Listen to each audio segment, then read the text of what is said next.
All మీరు ఇప్పుడు ఏదైతే వీడియో చూస్తున్నారో ఇది మన ప్రీవియస్ క్లాస్ వీడియో అండి. చాలా మందికి ఆన్లైన్ క్లాస్ అంటే ఎలా నేర్చుకుంటాం ఏంటి అనే డౌట్ ఉంటుంది. సో అందుకే మీ అందరికీ అర్థమయ్యే విధంగా ఒక 1 minute లో బ్రీఫ్ గా అయితే వీడియోని యాడ్ చేశాను. సో ఒకసారి వీడియో చూడండి.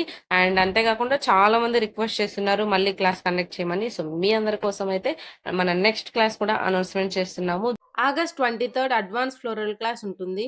ఈ క్లాస్లో మీరు complete product knowledge and basic to advance level వరకు flower making, different types of ఫ్లవర్స్తో ఏ విధంగా మనం మేక్ చేయాలి అండ్ కంప్లీట్ మెజర్మెంట్స్. అంతే కదండి, ఈ క్లాస్లో మీకు ఏ డౌట్ ఉన్నా కానీ ఇన్స్టెంట్గా విత్ లైవ్లో నేను హ్యాండ్స్ ఆన్ ప్రాక్టీస్ చేపిస్తాను, అది నేను చూస్తూ. సో ఇంతవరకు ఎవరు కండక్ట్ చేయనటువంటి advance floral class in Telugu and with live hands on practice. So ఇంకెందుకు ఆలస్యం, వెంటనే ఈ వీడియో చూసారా వెంటనే ఈ క్లాస్కి ఎన్రోల్ అయిపోండి. సో ఇక్కడ నా వాట్సాప్ నెంబర్ ఇస్తున్నాను స్క్రీన్ పైన. ఆ వాట్సాప్ నెంబర్కి మెసేజ్ చేసి వెంటనే రిజిస్టర్ చేసుకోండి. బడ్జెట్ ఫ్రెండ్లీ క్లాస్ అండి. Don't miss this class. Thank you so much.